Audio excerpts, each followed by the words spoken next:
Hebreus capítulo 12, nós vamos falar hoje sobre dois versículos bem curtos. Espero ser bem breve nessa mensagem. Semana passada, eu preguei uma mensagem aqui que eu dei o título de Cristianismo Cultural. Quem está lembrado? Cristianismo Cultural. Deu uma bafafada durante a semana, muita gente discutiu nas conexões, e isso é bom. A discussão é boa para a gente aprender, para a gente se aprimorar. E a gente aprendeu esse cristianismo de mentira, que está baseado na igreja, nos rituais e por aí vai. Hoje eu quero fazer o contrário. Hoje eu quero, se você gosta de anotar título aí no seu celular, eu vou dar um outro título controverso. Hoje eu quero falar sobre a cultura do cristianismo. A cultura do cristianismo. Porque o que é cultura? Às vezes a gente usa essa palavra e não entende. Cultura é nada mais, nada menos do que os valores percebidos de uma sociedade. O jeito que a gente se comporta e que externaliza para as pessoas é o que a gente chama de cultura.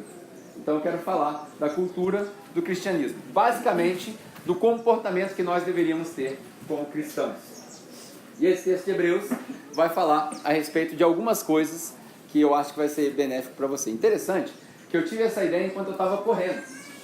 Eu viajei para Fortaleza há um tempo atrás, e aí um cara lá que eu fiquei hospedado na casa dele, o Valmir, se tornou meu amigo. Ele tinha feito um propósito que ele ia correr 10 km por dia até completar 600 km. Eu falei, você é maluco, 10 km por dia, 1 hora de corrida, tô fora. Nunca gostei de correr mesmo, sempre fui atleta, mas nunca gostei de correr. Mas eu voltei com esse negócio perturbado em casa, falei, eu vou correr, porque o Valmir corre, então eu vou correr. E aí eu fiquei com aquela inveja santa, eu falei, eu vou correr. E aí eu decidi que eu ia correr 3 km todo dia. O Paulo, que me conhece mais, sabe que eu faço as minhas promessas, eu nunca cumpro minhas promessas. Eu falo que eu vou fazer, não falo, vou parar de beber refrigerante, passar uma semana bebendo refrigerante. Mas enfim, eu decidi que eu ia correr. E eu queria correr e comecei a correr. Num desses dias que eu estava lá correndo meus 3 km, Deus me deu uma ideia. Sabe quando Deus te dá uma ideia? Assim, pum. E aí, o mesmo que eu aprendi com a corrida, eu acho que tem a ver com esse texto de Hebreus. Você deve estar pensando assim, como assim? Tem nada a ver. É porque esse texto fala de corrida. Corramos a corrida. Então nós vamos ler esse texto aí, para a gente poder entender. E eu espero que essas lições que eu aprendi na corrida possam se aplicar para a nossa cultura do cristianismo. Antes da gente ler Hebreus 12, 1 e 2, só para você ter uma ideia do que é Hebreus. Alguém aqui, quem aqui nunca leu Hebreus inteiro? Levanta a mão, sem vergonha. Quem nunca leu Hebreus inteiro? Vou te fazer um convite. Chegue em casa e leia o livro de Hebreus. Eu vou te dar o pano de fundo de Hebreus. Gostou, né, Giovanni? Cadê o Giovanni? Cadê o Giovanni? Giovanni tá aqui? Giovanni tá lá. Pano de fundo. Não falo mais background agora. Pano de fundo. Giovanni, eu fico conversando com o Giovanni, ele fala assim, você fala as coisas tudo em inglês, você tem que falar em português. Eu vou te dar o pano de fundo de Hebreus. Hebreus foi uma carta escrita que a gente não sabe quem escreveu. A gente não sabe muito bem para quem foi escrito, a não ser aos hebreus. E a gente não sabe a composição desse grupo. O mais provável é que era um povo que se reuniu em Jerusalém na época da igreja primitiva e que tinha uma mistura lá entre judeus, que conheciam os rituais do templo, e os gentios que foram adicionados a esse grupo. Os que foram convertidos, passaram por todo aquele rolo que aconteceu no princípio da igreja, que o cara tinha que virar judeu primeiro, para depois virar cristão, e aí ele tinha que adotar os rituais. E aí o escritor aos Hebreus escreve essa carta maravilhosa. Alguns teólogos dizem que é um espelho reverso entre Levíticos e Hebreus. Levítico e Hebreus. O livro de Levítico no Antigo Testamento fala sobre todas as regras, todos os rituais, todos os cultos, todos os sacrifícios. O livro de Hebreus fala sobre a abolição de todas essas regras, todos os rituais, todos os sacrifícios. É fantástico.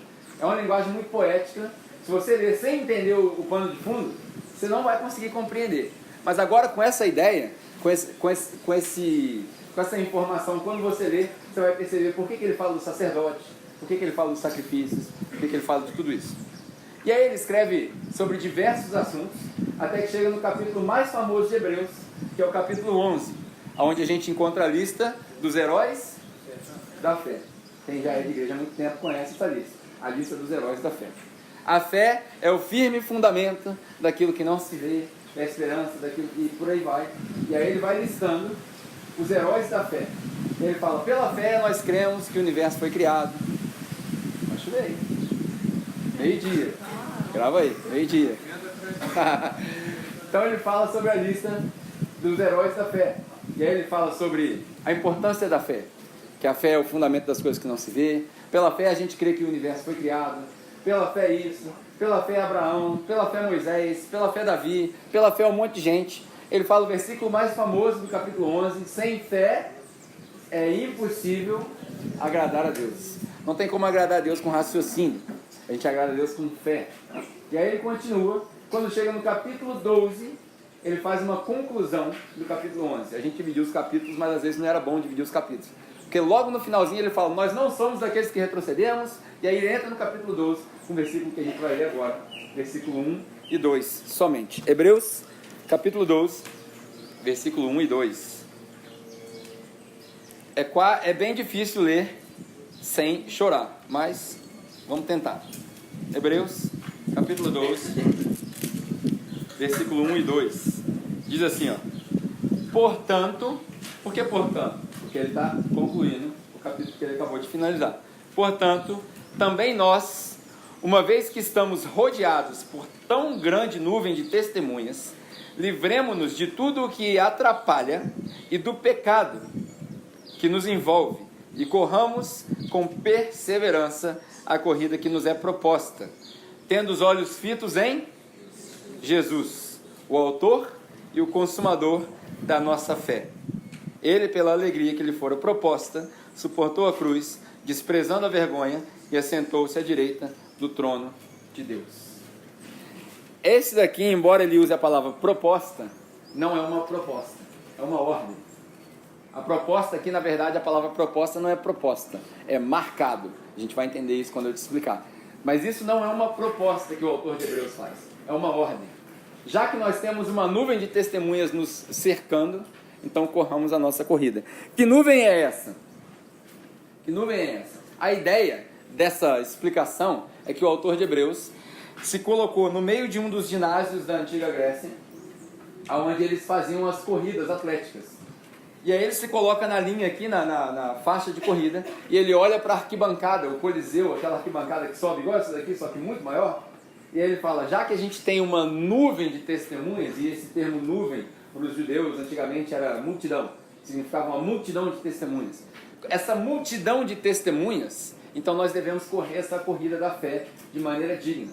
Só que essa multidão de testemunhas também precisa ser explicada. Porque não é bem testemunha que ele quer dizer. A palavra é mártires.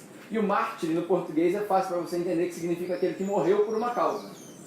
Então ele está dizendo que aqueles que morreram antes, por causa da fé, haja visto o capítulo 11, pela fé Moisés, pela fé Davi, pela fé Gideão, pela fé isso. E no meio do capítulo 11 ele fala, se nós fôssemos explicar o que todos esses heróis da fé fizeram, a gente não ia conseguir acabar.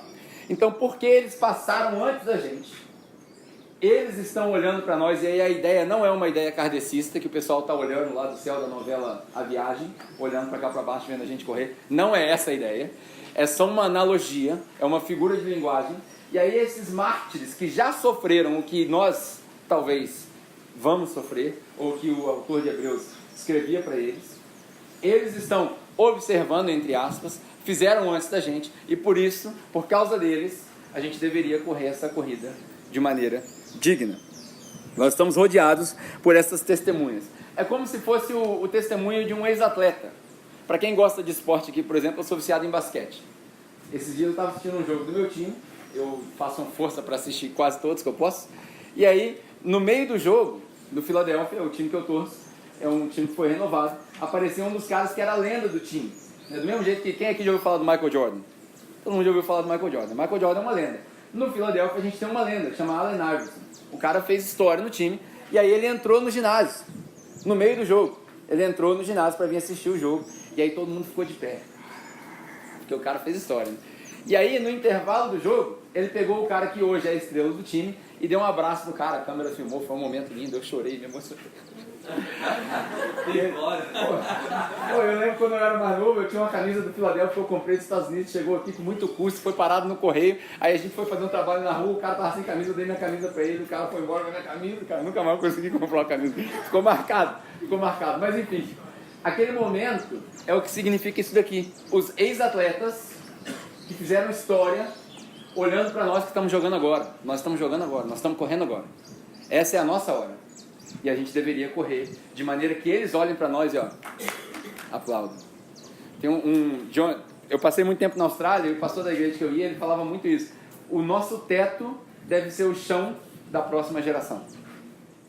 O que a gente faz hoje deve ser o chão da próxima geração. Nós estamos aqui hoje porque vários pioneiros da fé em Volta Redonda trouxeram o evangelho para cá. E hoje, em respeito a eles, as presbiterianas, batistas, Assembleias de Deus, as metodistas, as igrejas tradicionais, é por causa deles que o evangelho chegou até aqui. E hoje a gente se reúne na praça e a gente tem que respeitar essa nuvem de testemunhas. E agora a gente precisa fazer melhor que eles. Tem que fazer bonito. Porque se fizer feio, aí a gente não está cumprindo o papel que deveria cumprir.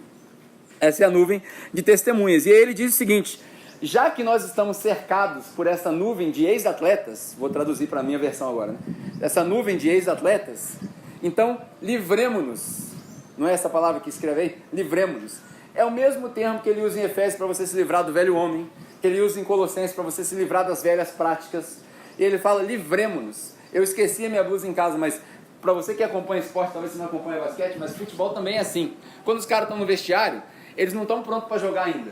Eles estão com a calça, estão com o casaco. O jogador chega no estádio todo marrento, não chega? Um bonezinho, com a touca da seleção, pá, tirando onda, todo.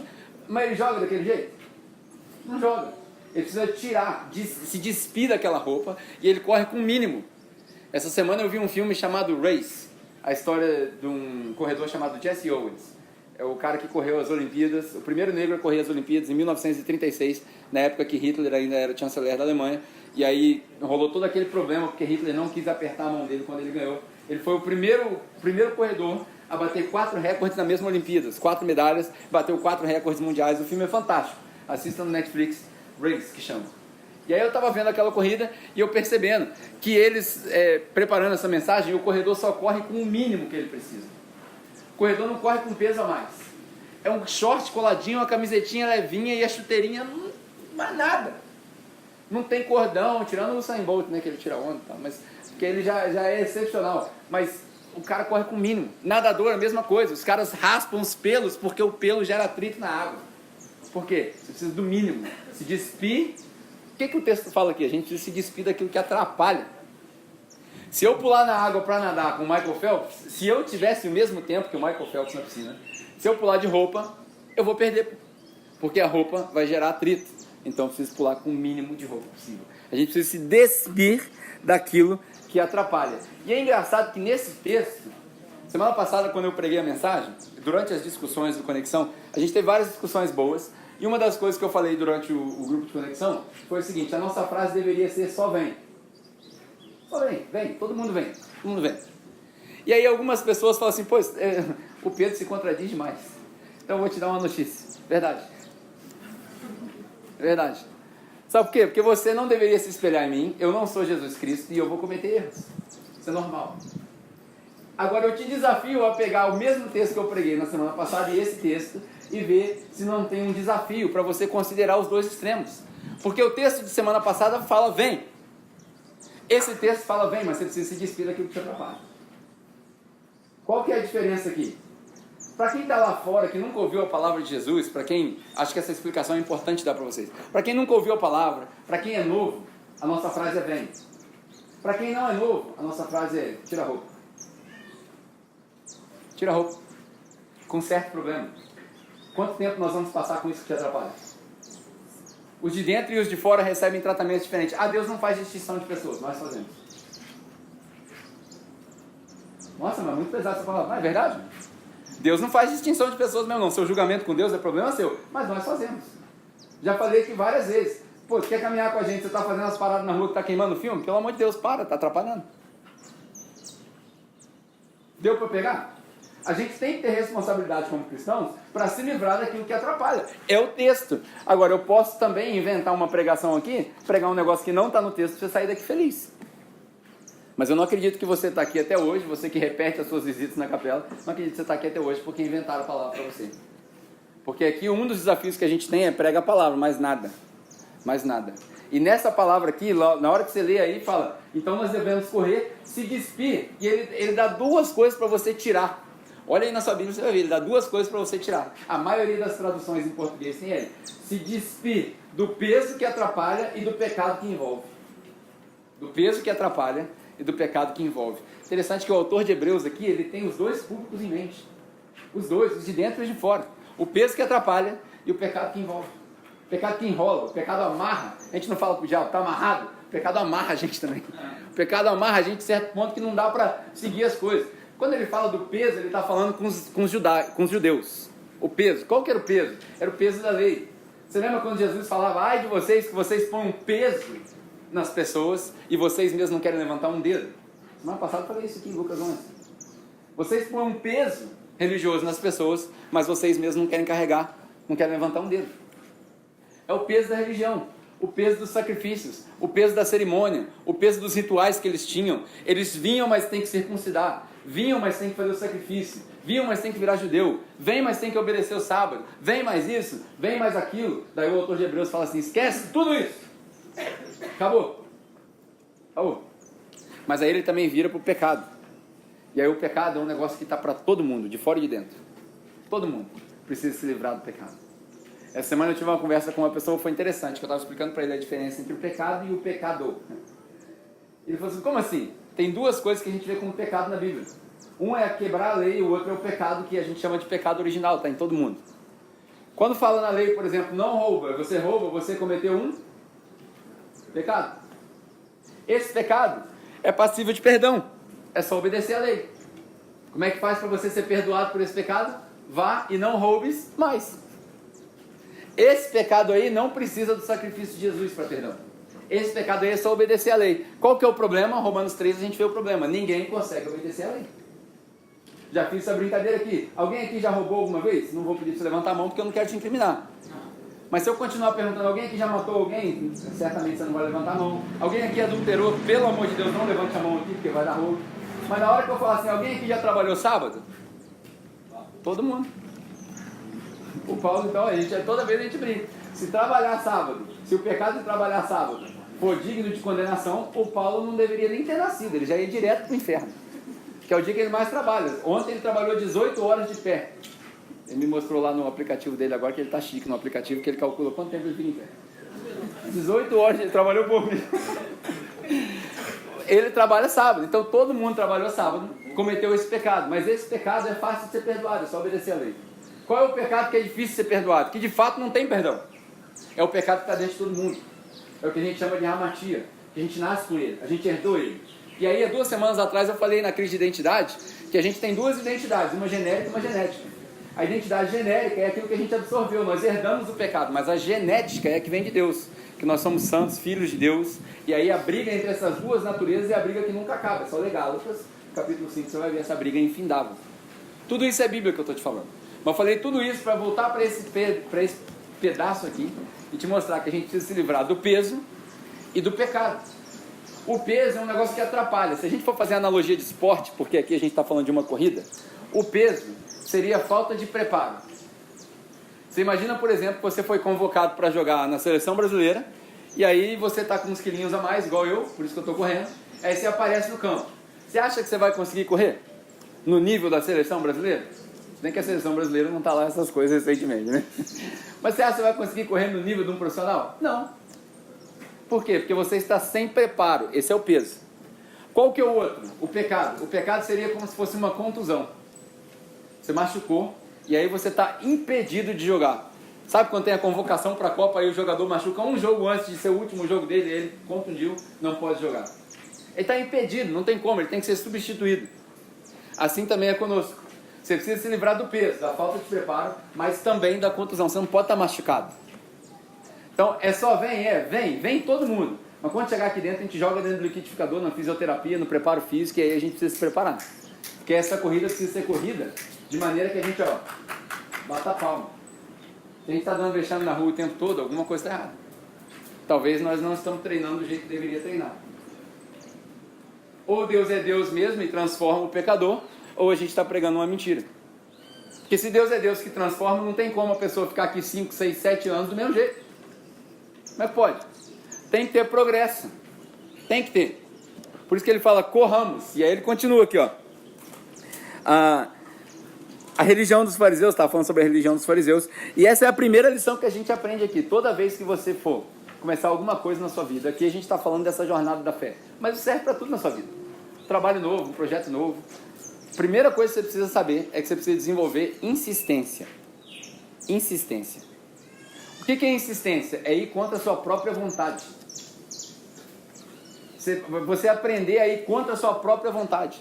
Eu lembro que quando eu comecei a correr, eu corri 2 dias na empolgação. No terceiro dia a perna estava doendo. Eu falei, pô, não quero correr não. Ameaçou chover, eu falei, agora eu vou ficar em casa. Domingo eu oro para não chover. Naquele dia eu estava orando para chover, para ficar em casa. Mas aí eu pensei, falei, não, eu preciso ter insistência. Eu preciso ir contra a minha própria vontade. E eu saí para correr. Insistência. O pecado é assim também. Porque você acha que é fácil abandonar o pecado? Claro que não. É a coisa mais difícil que tem. Na verdade, você nunca vai conseguir abandonar o seu pecado. Quando o Elton pregou aqui a última mensagem dele, ele falou do pecado de estimação. Eu não estou falando de um escorregão que a gente dá. Todo mundo vai cair. No começo aqui do culto eu li para vocês. Deus levanta todo mundo que cai. Eu estou falando do pecado de estimação. Do cara que pegou e falou assim, ó, é isso aqui mesmo e eu vou ficar assim e eu não vou mudar. Eu nasci assim, eu cresci assim, eu vou morrer assim. A síndrome da Gabriela. Nunca mais... É isso. Isso não é normal. Porque se o exercício da fé é ser santificado e parecer com Jesus, tem que ter mudança. Porque se eu pedir alguém para levantar a mão e falar assim, quem é que é igualzinho Jesus hoje? Se você levantar a mão já é um sinal de que você precisa repensar suas convicções. Tem que ter progresso. A gente tem que ter insistência. Insistir contra a minha própria vontade. E aí depois disso eu aprendi que além de insistência, você tem que ter persistência. São 2 coisas diferentes. Olha aí no texto que ele fala assim, ó, corramos então com perseverança a corrida proposta. Perseverança, persistência. A palavra aqui na verdade é a corrida marcada. A corrida já foi marcada. Essa corrida da fé, esses valores que a gente precisa apresentar como cristãos, já foram marcados. Se você falar assim, mas fulano de tal não dá exemplo, o pastor não dá exemplo, o pastor é maluco, um dia ele está de boné, outro dia está sem de boné, o pastor um dia fala uma coisa, outro dia fala outra coisa. Aí faz o que eu já falei para você, a única coisa certa que eu falei para você até hoje, que eu não tenho dúvida nenhuma, que eu tenho absoluta certeza que está certo, sem arrogância nenhuma, é que você deve sair daqui e ir para casa, ler sua Bíblia e tirar suas próprias conclusões. Você não deve confiar no que eu falo. Foi a única coisa, eu desafio qualquer pessoa que vê pela internet, que conhece o que a gente faz aqui, falar assim, um dia você falou que você tem a verdade absoluta. Não, a única verdade absoluta que eu tenho é que você deve sair daqui, ler sua Bíblia e tirar suas próprias conclusões. É a única coisa que eu falo com plena certeza. Porque eu posso falar uma besteira para você. Eu posso falar alguma coisa errada. Qualquer pessoa que vem aqui pregar pode falar uma coisa errada. Porque nós somos humanos. O próprio apóstolo Paulo, que escreveu tudo isso aqui que a gente lê, eu acho que ele cometeu alguns erros. Por exemplo, uma vez ele falou assim, sede meus imitadores, como eu sou de Cristo. Aí passou alguns anos, ele percebeu que o pessoal não estava entendendo. E começou a idolatrar. Uns eram de Paulo, outros eram de Apolo. Ele falou assim, para! Imita só Jesus. Imita eu não, porque vocês não entenderam nada. Ele até podia ser um cara no padrão, mas ele percebeu que as pessoas não entendiam isso. Então jamais eu vou falar para você assim, me imita. Porque se você me imitar, você vai dar ruim. Eu vou falar, imita Jesus. Lê Cristo. A corrida foi marcada por Jesus. Embora a gente lê sobre as testemunhas, o próprio Cristo marcou essa corrida. Se você pegar o texto de Filipenses, quando você chegar em casa, em Filipenses capítulo 2, você vai ver a história da corrida de Jesus. Ele estava no céu, tranquilo com Deus, sem precisar vir, se esvaziou de si mesmo, se fez homem, não pecador, mas se fez homem para que ele pudesse ser tentado pelo pecado, foi tentado, mas não pecou, morreu pelos nossos pecados, ressuscitou no terceiro dia, era a hora dos pentecostais começar a falar, glória a Deus, tá bom. E aí depois ele ascendeu aos céus, prometeu que ia voltar. Essa é a história da corrida de Jesus, ele já marcou tudo que nós deveríamos fazer, Jesus já fez. Você não tem um manual sem exemplo. O exemplo é Cristo. O padrão é Cristo. Tudo que você tiver que fazer, você tem que fazer igual a Cristo. Corramos com perseverança a corrida que já foi proposta. A gente precisa, além de ter insistência na caminhada cristã, na corrida cristã, você tem que lutar contra a sua própria vontade de pecar. Você tem que lutar contra olhar para a mulher que você não quer olhar. Você tem que lutar contra não pagar o imposto que você tem que pagar. Você tem que lutar contra dar o jeitinho que você quer dar. Isso tudo é lutar contra. Você tem que lutar contra a prática do pecado. Precisa abandonar, se despir as práticas do velho homem. Se o velho homem morreu, o velho homem não é o Lázaro que fica ressuscitando, não. O velho homem morreu, enterrou, já era. Então precisa ser evidente que você entendeu que a graça te alcançou. A graça me alcançou, então você precisa ser um exemplo de santidade. Mas essa palavra é muito pesada, eu sei que é pesado. Porque é difícil ser santo. Mas esse é o mandamento.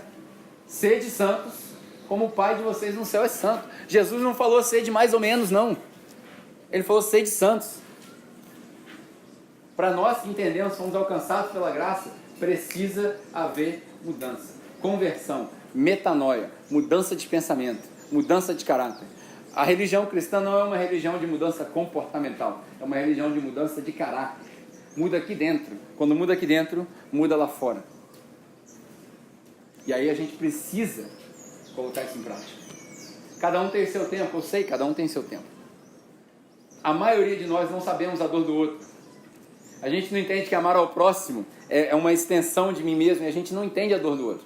A gente não, às vezes você está conversando com um cara, você não sabe que o cara passou por um divórcio, você não sabe que o cara perdeu a casa, você não sabe de nada disso, está tudo bem. Então a gente tem que ter um exercício também de misericórdia. A gente tem que ter misericórdia no olhar para o próximo, porque o próximo podia ser eu. E ao mesmo tempo, eu tenho que ter juízo, porque se eu não falar, essa semana um dos irmãos me chamou a atenção, se você não falar que tem que consertar, você também não está amando. É como a minha filha, por exemplo. Se a minha filha continua fazendo com minha filha, agora está fazendo birra para escovar o dente. Ela está com o dente mole, está com medo do dente cair. E aí, toda vez é um teatrinho, toda vez. E aí a gente tem que falar grosso, tem que dar palmada, porque se eu não corrigir, ela vai ficar com os dentes podres. Se eu não falar, e eu vou gastar, né? Isso está no meu bolso. Se eu não falar para você que você precisa consertar o seu pecado, você vai ficar com os dentes podres. Porque hoje, querendo ou não, você pode... A gente trata todo mundo aqui muito igual, a gente gosta da igualdade, a gente gosta desse lance de ser sem pressão, mas querendo ou não, eu tenho uma responsabilidade com você. A minha responsabilidade é pregar a palavra. Eu, como seu pastor, eu preciso pregar a palavra e a verdade para você. Então só vem? Mas na hora que você botar a mão aqui, ó, o exemplo que eu dou para todo mundo, hoje à noite tem Navy Seals. O Navy Seals não, hoje à noite tem o DNA, né? Mas eu tenho um grupo lá em casa que a gente chama de Navy Seals, que é a galera que resolveu andar comigo e falou assim, ó, eu vou plantar essa igreja junto contigo. Mano, se você der o braço para mim, você vai conhecer todo o meu lado ruim. Nós vamos andar junto, eu vou te mostrar tudo de ruim que eu tenho. E aí a minha promessa contigo é o seguinte, se você cair, eu carrego no ombro. Se você me der o braço, se você cair, eu carrego no ombro. Mas nós vamos subir a montanha. Nós não vamos ficar aqui embaixo, não. Nós vamos subir a montanha. Nós vamos para um caminho de santidade, nós vamos para um caminho reto, nós vamos para um caminho de exemplo. Vai doer? Vai. Vai brigar? Vai. Você vai ficar com raiva de mim? Vai. Mas se você me der o braço, eu não largo. Você pode ir dando tapa na minha cara de raiva de mim, mas eu não largo mais. É a minha promessa que eu fiz para a galera que anda comigo lá em casa. Dói, mas eu não largo. Então eu tenho uma responsabilidade com você. Eu preciso te falar a verdade. E a verdade é que Jesus recebe, mas ele também molda. Você é o vaso na mão do oleiro. O que ele faz com o vaso? Se não ficar do jeito que ele quer, o que ele faz? Ele quebra. É só Bíblia, gente. Eu não estou inventando moda. Ele quebra e faz outro. É igual o pai, aquele pai, o pai brutão. Assim, ó, semana passada eu dei esse exemplo, né? O negócio de honrar os pais que a gente fala. Até quem não é crente, obedece ensina as crianças a honrar os pais. Você me respeita, senão eu te mato, moleque. É a história. Então, Deus é a mesma coisa. Se você não tiver do jeito que eu quero, eu quebro. Eu moldo.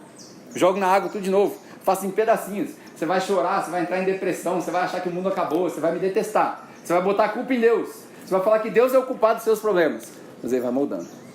E se a gente tem fé que ele persevera os santos dele até o dia da volta dele, a gente vai ter um vaso, vai ser um vaso de honra pronto para ele usar. Amém? Segunda lição é persistência. A gente precisa ter persistência. O que é persistência?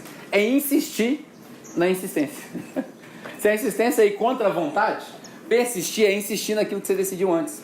Quem lembra aqui da história da viúva persistente? Eu gosto de chamar da viúva chata. Alguém já leu essa história? Lucas capítulo 18, a história da viúva chata. Diz a história que existia um rei que não temia Deus nem os homens, e essa viúva precisava que um juiz na verdade, né? E o caso fosse julgado a favor dela. Ela bate na porta do cara dia e noite o tempo todo.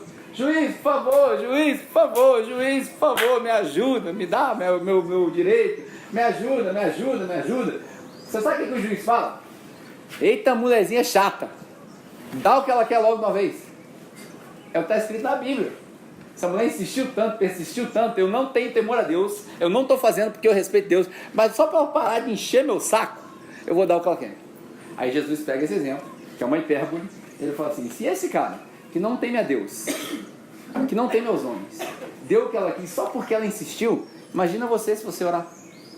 O que é persistência? Na hora que você vê que o pecado botou as garras em você de novo, você põe o joelhinho no chão e fala assim, não, Deus, agora não. Olha o peito que eu em mim, Agora não, eu quero ficar melhor. Eu quero me santificar, eu quero abandonar o pecado, eu vou persistir. Fecha a porta do quarto, meu amigo, e aí você bica a cama, bica a cadeira, fica com o pé roxo e não sai de lá enquanto Deus não trouxer paz. Porque qual que é o contrário? Qual que é o contrário da ansiedade? Porque o pecado gera ansiedade. Quando você está pecando, você tem crise de ansiedade, aí vira depressão. Qual que é o contrário da ansiedade? Não é paz. O contrário da ansiedade é oração. Porque quando você ora, a paz que transcende todo entendimento reina no coração. É uma consequência. Então, para nós que não oramos, os menos pentecostais aqui da parada, mas precisa orar, mano. Você precisa orar. Você precisa desenvolver um costume de fechar a porta do seu quarto e orar. E aí é contigo. Aqui a gente não vai discutir se você ora em português, em inglês, em línguas, não interessa. Mas tenha o seu tempo com Deus. Tenha o seu tempo com a palavra. Não é só leitura da palavra. Certa vez um estudante de Charles Spurgeon perguntou para ele o que era mais importante, oração ou leitura da palavra? Ele tirou alguns minutos para pensar e virou para ele e falou assim: o que é mais importante para um pássaro? A asa esquerda ou a asa direita? Respondeu a pergunta. Os dois são igualmente importantes. Muita oração e pouca leitura gera doideira. Muita leitura e pouca oração gera prepotência. A gente precisa dos dois. A gente precisa meiar os dois. No quarto do Elton, lá onde ele prepara as mensagens dele, tem um escrito na madeira assim: orare e labutare. Era João Calvino ou Martin Lutero que falava isso? Calvino falava isso. Então ele trabalhava e orava. Trabalhava e orava. Por isso que quando ele prega, você vê que o negócio sobe, né? Muita oração. A gente precisa aprender a orar. Porque só a oração vai trazer paz e te ajudar a consertar o que precisa ser consertado. Conhecimento bíblico não vai te ajudar a se livrar dos seus pecados. Conhecimento bíblico vai te dar base para orar e perceber quando Deus muda. Conhecimento bíblico não vai te ajudar a livrar dos seus pecados. Eu conheço vários ateus declarados que conhecem a Bíblia melhor que eu. Vários. De Gênesis a Apocalipse. Cita até versículo. Mas o pecado continua reinando. Então a gente precisa aprender a separar as duas coisas. Estou quase acabando. Terceira lição que eu aprendi. Ele fala assim, ó: corramos então essa corrida que está marcada com perseverança, com os olhos fitos em Jesus. O tempo todo, o olho em Jesus. O tempo todo. Todo atleta, se você parar para pensar, repara isso nas Olimpíadas, você vai ver. Todo atleta de corrida, ele começa aqui, ó, nos 100 metros, por exemplo, ele não tira o olho da linha de chegada. O tempo todo. Focado. O tempo todo. O pessoal do basquete gosta de falar uma expressão que é locked in. Eu estou travado aqui, ó. Locked in.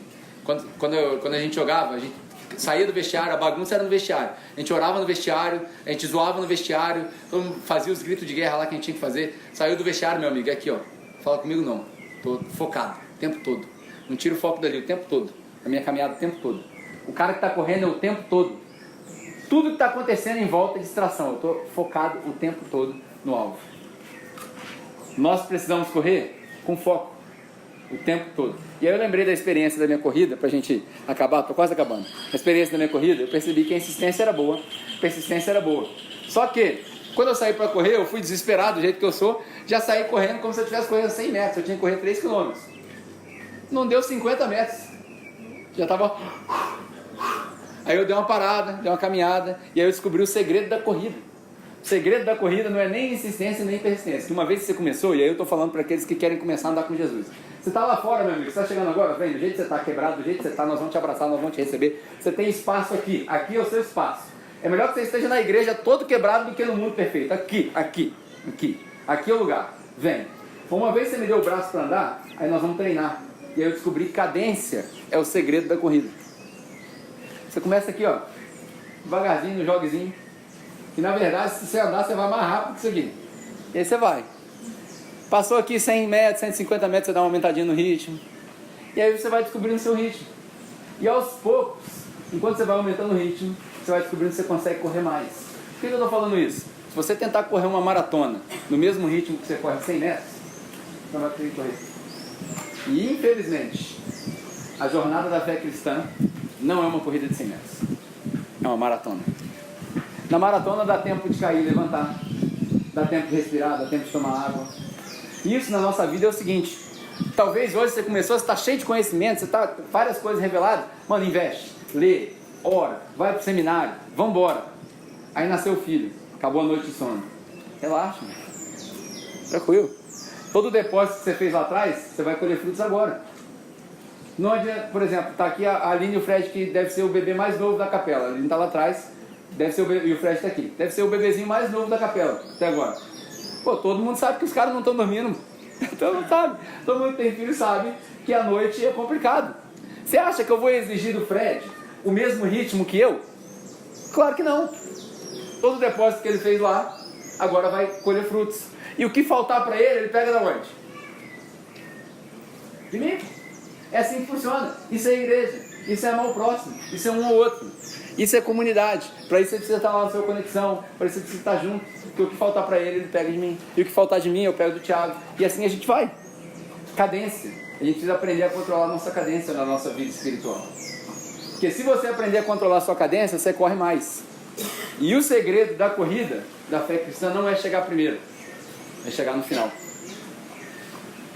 Tem uma diferença gigantesca. Paulo, quando ele dá o exemplo para os coríntios, para Timóteo, ele fala, todo atleta que corre, ele corre de acordo com as regras. Ele compete de acordo com as regras. Só que ele ganha um prêmio que é corruptível. Quem conhece esse texto aqui? Ele ganha um prêmio que é corruptível, que estraga. Nós corremos por uma coroa que é incorruptível. Ou seja, o segredo da corrida da fé cristã não é chegar primeiro. Eu não estou competindo quem sabe mais Bíblia, quem está mais santo, não. O segredo é chegar no final. Se eu chegar primeiro, eu cheguei sozinho. O segredo é eu chegar junto com o Thiago. Todo mundo junto, a gente chega junto. Você aparecendo no vídeo aqui, não. O segredo é chegar junto. O segredo é chegar no final. E aí, com todas essas experiências que eu tive nessa breve jornada de corrida minha, eu aprendi que insistência é importante. Persistência é importante. Cadência é importante. Mas o mais importante de tudo isso é consistência. Consistência. E está aí no texto.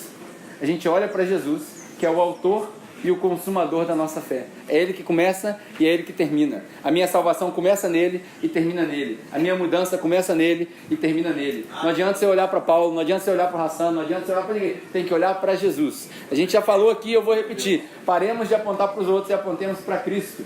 Aí encontrou um irmão que está com problema, chama o cara na intimidade, chama no conexão, fala, irmão, eu quero caminhar contigo. É muito fácil a gente falar, você precisa arrumar, ao invés de falar assim, deixa eu te ajudar a arrumar. Deixa eu te ajudar a arrumar, é muito mais difícil. Deixa eu te ajudar a arrumar. Irmão, eu estou disposto a queimar meu filme com você. Experimenta fazer isso no seu conexão. Eu estou disposto a queimar meu filme com você. Chegou o cara cheira cocaína. Mano, eu estou disposto a queimar meu filme com você. Eu não vou cheirar, mas eu vou andar contigo. Eu vou aonde você vai. Eu estava no Rio semana passada, ontem, e o moleque, na hora que fechou a oração, ele fez uma oração maneiraça. A oração dele falou assim, Deus, não vem aqui na igreja não. Vai lá nos becos. Lá na favela, lá onde a gente não entra. Porque aqui nós já estamos tranquilos. Olha a oração do moleque. Eu achei aquilo fantástico. Porque era para provocar a gente a ir pro beco. Então, ao invés da gente falar, irmão, você precisa arrumar, vamos falar assim, irmão, deixa eu te ajudar. Deixa eu te ajudar. Deixa eu te ajudar. E aí você que precisa ser arrumado, meu convite para você é o seguinte, seja humilde. Seja humilde. Quando alguém com mais experiência que você falar, irmão, eu quero te ajudar, fala assim, então me ajuda. Porque nós estamos nessa caminhada para isso. Vamos cruzar a linha junto. Porque a constância é mais importante do que a insistência, a persistência ou a cadência. Que você vá capotando, se arrastando todo ralado até chegar na linha de chegada do céu, mas vai. Não para no meio do caminho, vai. Vai arrastado, mas vai. Vai devagar, mas vai. É melhor ir devagar e certo do que ir rápido e errado. Vamos devagar e certo. E aí, por último, eu quero ler um texto que Paulo deixa muito claro isso sobre constância. 1 Coríntios, capítulo 15, versículo 58. Eu vou encerrar com esse texto. 1 Coríntios, capítulo 15, versículo 58. Diz o seguinte: portanto, meus amados irmãos, mantenham-se firmes e constantes, e que nada os abale. Sejam sempre dedicados à obra do Senhor, pois vocês sabem que no Senhor o trabalho de vocês não será inútil. Irmãos, vamos caminhar junto. Vamos cruzar a linha junto. Vamos para frente, não para trás. Sigamos em direção ao alvo, com constância, com persistência, com insistência. O importante é chegar. Quando não interessa. Quem chegou primeiro não interessa. O importante é chegar. Se todo mundo chegar junto, a gente vai ser mais feliz. Amém? Essa é a ideia. Essa é a ideia da igreja. A igreja é isso. A gente precisa caminhar junto. Vamos orar? Talvez você tenha ouvido essa mensagem, e principalmente se você está nos visitando, eu não te conheço. Se você não conhece Jesus ainda como seu Salvador, se Jesus ainda não tocou no seu coração, se você ainda não admitiu que quer andar com Cristo, meu convite para você não é para levantar a mão, não é para fazer uma oração que vai te expor. É para você pegar uma Bíblia e começar a ler, e entender, e aprender, achar alguém que possa te ajudar e experimentar o que Deus pode fazer por você. Esse é o mais importante. Vamos caminhando junto. O objetivo da vida cristã não é chegar primeiro, é chegar no final. Ninguém ganha no reino de Deus. O objetivo é continuar jogando o jogo. Não é chegar, não é cruzar a linha. Chegar é continuar jogando o jogo o tempo todo até o dia que ele volta. Porque a linha de chegada pode ser diferente para uns e para outros. Para você pode ser aqui, para mim pode ser lá, cada um tem suas dificuldades. Mas nós juntos vamos carregando uns aos outros. Amém? Amém. Pai, obrigado mais uma vez pela oportunidade de nos reunirmos. Obrigado, Pai, pela sua palavra. Que ela possa penetrar o nosso coração, que ela possa purificar a nossa alma, que os nossos pecados e as coisas que nos atrapalham sejam deixados para trás, que o Senhor tenha misericórdia de nós e cada um no seu ritmo possa entender que o Senhor exige de nós uma conversão, e que nós possamos, ó Pai, caminhar uns com os outros, os mais maduros ajudando os mais imaturos e os imaturos com humildade para receber o conselho e o cuidado dos maduros, e que acima de tudo, como nós já ouvimos o ditado, que nós no essencial nós tenhamos unidade, naquilo que é supérfluo nós tenhamos diversidade, mas em todo o resto que nós tenhamos amor. Que nós sejamos amorosos uns com os outros, pacientes, longânimos uns com os outros, para receber no nosso meio aqueles que talvez tenham dificuldade de ser recebidos em qualquer outro lugar. E que nós nos tornemos uma comunidade de amor, uma comunidade de justiça, uma comunidade misericordiosa, que seja exemplo para o nosso mundo, para a nossa sociedade, para que as pessoas ao verem de fora imaginem como é bom esse amor que nós temos um para com o outro e venham a se converter dos seus maus pecados pela maneira que nós amamos uns aos outros, não pelo nosso conhecimento, não pela nossa eloquência, mas pela demonstração de poder do Evangelho que converte e que constrange, em nome de Jesus. Amém.